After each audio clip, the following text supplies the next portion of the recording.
ఏంటివన్నీ ఇలా వచ్చావు? సార్, మా పక్క రైతు 5 సంవత్సరాల నుంచి నాన్ స్టాప్గా కల్చర్ చేస్తున్నాడు. ఈ మధ్య కొంచెం గ్యాప్ ఇచ్చి తన చెరువు సాయిల్ pH చెక్ చేయించాడు. అది 5.2గా ఉంది. ఈ pHలో అతను నెక్స్ట్ కల్చర్ చేయడం కుదురుతుందా? ఎందుకు ఇంత సాయిల్ pH తక్కువగా ఉంది? కొన్ని ఎసిడిక్ సాయిల్ అనేది చాలా పెద్ద సమస్య. దీనివల్ల ముఖ్యంగా చెరువులో మంచి బ్యాక్టీరియా అనేది అసలు అభివృద్ధి చెందదు. అలాగే వ్యాధికారకాలైన బ్యాక్టీరియాలు చాలా త్వరగా వృద్ధి చెందుతాయి.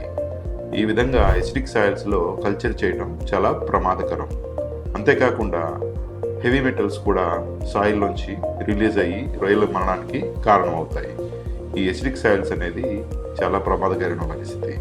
ఇది సాధారణంగా ఎప్పుడు వస్తుంది అంటే నిరంతరాయంగా కల్చర్ చేయటం వల్ల చెరువులో మిగిలిపోయిన మేతలు, రొయ్యల వ్యర్థాలు, అలాగే ప్లాంక్టాన్, డెడ్ అయిన ప్లాంక్టాన్ ఇవన్నీ చెరువు అడుగుకు చేరుతాయి.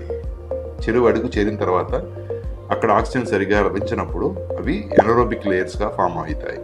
సంవత్సరాల తరబడి ఇలాగా ఒకదాని మీద ఒకటి ఎనరోబిక్ లేయర్స్ ఫామ్ అవటం వల్ల సాయిల్ ఎసిడిటీ పెరిగిపోతుంది.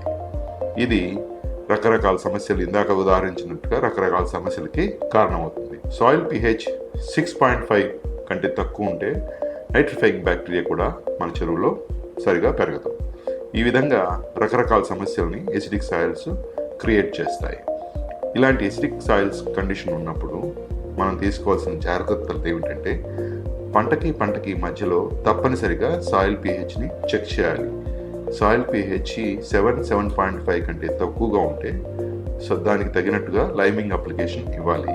కనీసం 4 పంటలకు ఒకసారి లేదా 3 పంటలకు ఒకసారైనా మనం సాయిల్ బాటమ్ని డ్రై చేసి కంప్లీట్గా దానికి లైమ్ అప్లికేషన్ ఇవ్వాలి.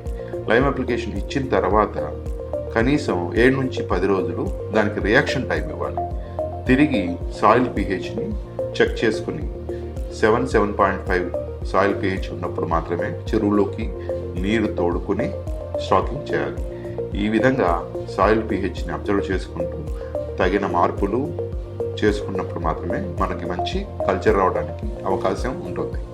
హలో సార్, నేను మీవన్నీ మీ రొయ్యల సాగులో మీరు ఎదుర్కొనే ఎన్నో సమస్యలకు సరైన పరిష్కారాలు, రొయ్యల సాగుకు సంబంధించిన ఎన్నో చిట్కాలు మీ ముందుకు తీసుకువస్తున్నాం. మా ఈ వీడియోస్ ని మిస్ అవ్వకుండా ఉండాలంటే మీరు తప్పనిసరిగా మా పీవీఎస్ ఆక్వాకల్చర్ సొల్యూషన్స్ ఛానల్ ని సబ్స్క్రైబ్ చేసుకోండి.